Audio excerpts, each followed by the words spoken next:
अम्बरीश जी, मैं पूर्वांचल के बारे में बताऊंगा, जी लेकिन थोड़ा मुझे मौका दे दीजिए। मैं संक्षेप में ही, बहुत संक्षेप में जरा जी मैं पूरी यूपी की स्थिति बता दूं, जी और पूरी यूपी की स्थिति बता करके मैं इस पर भी आऊंगा, पूर्वांचल पे ही कंसंट्रेट करूंगा खुद को। अपने पूर्व वक्ता हरजिंदर जी से पूरी सहमति व्यक्त करते हुए कि बाय डिफॉल्ट अखिलेश विकल्प है, इससे पूरी सहमति व्यक्त करते हुए मैं अपनी बात रखूंगा। और साथ ही साथ मुझे ये सर्वे बहुत एथेंटिक, सही और जमीनी भी मालूम पड़ता है। मेरा अपना आकलन जो है इस सर्वे के आकलन से काफी मैच करता है, इसलिए मैं इस सर्वे को ठीक मानता हूं, और ये मानता हूं कि इस सर्वे में काफी एथेंटिसिटी है। मैं अपनी बात पे आता हूं, क्योंकि कुछ वक्ताओं ने कांग्रेस की बढ़त की बात की, सपा की बात की, तो मैं भी वहीं से अपनी बात शुरू करूंगा।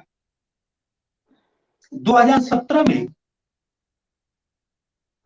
2017 में के विधानसभा चुनाव में, उत्तर प्रदेश के विधानसभा चुनाव में, जब कांग्रेस अलायंस में थी सपा के साथ, तो 120 या एग्जैक्ट नंबर मैं थोड़ा भूल रहा हूँ, 120 या 125 सीटों पर लड़ी थी। 120 या 125 सीटों में जब कांग्रेस लड़ी थी तो उसे 6%, 6 पॉइंट समथिंग वोट मिले। ये एक स्टिग्मा था पार्टी का। मेरा ये मानना है कि जब 120-125 सीटों पर लड़ी थी वो, तो 6% वोट आई थी कांग्रेस को। अगर कांग्रेस आज 403 सीटों पर लड़ेगी, अगर सभी सीटों पर लड़ेगी, तो इस वोट में, माने वोट शेयर में, वोट परसेंटेज में कम से कम 6% का, कम से कम 6% का इजाफा होगा। वो ऑटोमेटिकली हो जाएगा। तो इस तरह ये 12% होता है। अगर लड़की हूं, लड़ सकती हूं नारे का अगर असर हुआ, और हो रहा है, दिख रहा है। मैं बांदा की भी सभा देख रहा हूं, मैं गोरखपुर की भी सभा मैंने देखी, और मैंने यहाँ की, उसके पहले बनारस की सभा देखी। अभूतपूर्व महिलाओं का पार्टिसिपेशन रहा है, गजब। तो लड़की हूं, लड़ सकती हूं नारे का असर दिख रहा है, और अगर ये असर दिख रहा है, तो अगर मैं मानूं कि मिनिमम मोबिलाइजेशन अगर हो रहा है महिलाओं का, 5% भी हो रहा है, तो 403 सीटों पर लड़ने की वजह से वोट परसेंटेज में अगर 6% की बढ़ोतरी मानी जाए, और 5% महिलाओं का मोबिलाइजेशन माना जाए, 6-5-11, और 7% उनका पहले से है, तो कुल मिलाकर कांग्रेस आज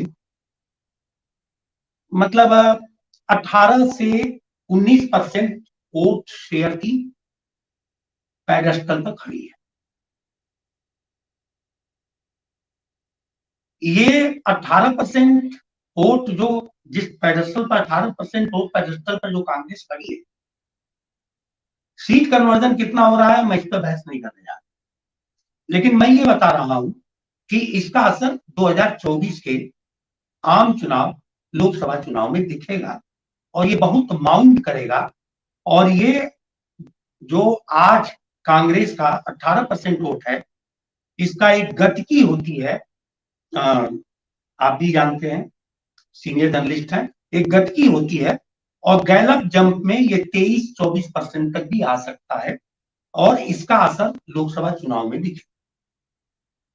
अब आइए सपा पर। समाजवादी पार्टी के बारे में, अखिलेश अभी तक तो डॉर्मेंट में रहे हैं। आप देखिए कि कोरोना की बदइंतजामी या बहुत सारे ज्वलंत मुद्दों पर अखिलेश ने कोई आंदोलन नहीं खड़ा किया। उनके मुकाबले प्रियंका गांधी काफी सक्रिय रही, चाहे महिलाओं पर अत्याचार का मामला हो, चाहे किसानों पर कार चढ़ा दिए जाने का, जीप चढ़ा दिए जाने का मामला हो, चाहे महंगाई का मामला हो, अभी पदयात्रा निकली है, बहुत सारे इश्यूज पर जो मुद्दे हैं, जनता के मुद्दे, उसमें प्रियंका गांधी सबसे ज्यादा सक्रिय रही है। लेकिन देखने की बात यह है, जैसा हरजिंदर जी ने कहा कि मायावती लगभग होराइजन से गायब और अब मायावती गवर्नमेंट में चली गई। मायावती कहीं परिदृश्य में है नहीं, और चूंकि मायावती परिदृश्य में नहीं है तो परिदृश्य में है कौन? एक प्रियंका गांधी दिख रही हैं जो लगातार लड़ रही हैं, और दूसरे भाजपा की अपनी एक्सरसाइजेज हैं सत्ता दल की। मेरा ये मानना है कि प्रियंका गांधी की सारी एक्सरसाइजेज, जिसमें मैंने 18% वोट पेडिस्टल की बात की कि आज वो 18% वोट पेडिस्टल पर खड़ी है, और जिसमें गैर अध्ययन से वो 23% भी हो सकता है, जिसका असर 2024 में दिखेगा। लेकिन आज की बात करिए तो प्रियंका गांधी की सारी एक्सरसाइजेज अपोजिशन को कंसोलिडेट करेंगी। अपोजिशन को कंसोलिडेट जब करेंगी, प्रियंका गांधी की सारी एक्सरसाइजेज जो उनकी पार्टी के हित में 2024 में दिखेगी, फिलहाल 2022 में वो अपोजिशन को कंसोलिडेट करेगी। और जब अपोजिशन को कंसोलिडेट करेगी तो सामने कौन है? सामने विकल्प बाय डिफॉल्ट अखिलेश। यानी प्रियंका गांधी की सारी एक्सरसाइजेज का लाभ अखिलेश को मिलना है। एक चीज, मायावती होराइजन से गायब है, मायावती कहीं नहीं है, अखिलेश पिक्चर में है।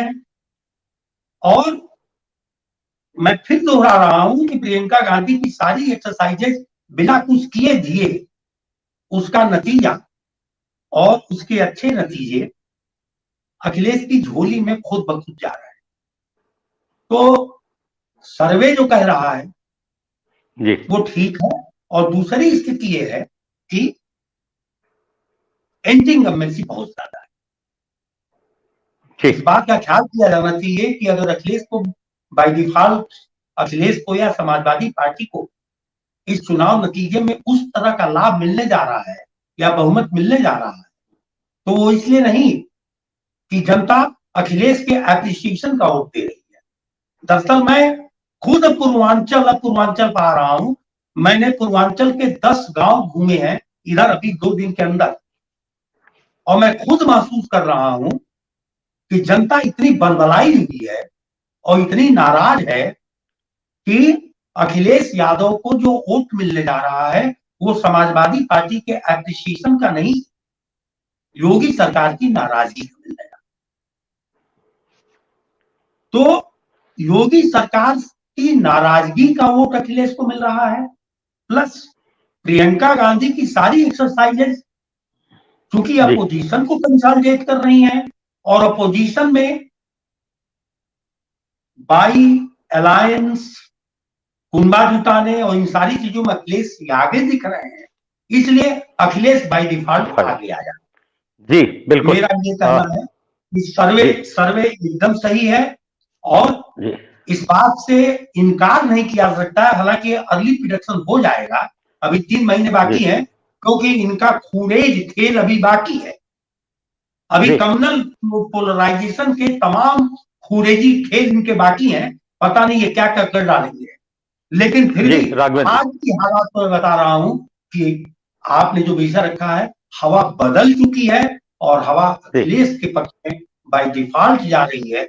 और अगर आज ही की सिचुएशन रह गई तो समाजवादी पार्टी को बहुमत भी मिलने जा रहा है और समाजवादी पार्टी की सरकार भी बनती है। सत्य हिंदी का ऐप डाउनलोड करें गूगल प्ले स्टोर पर।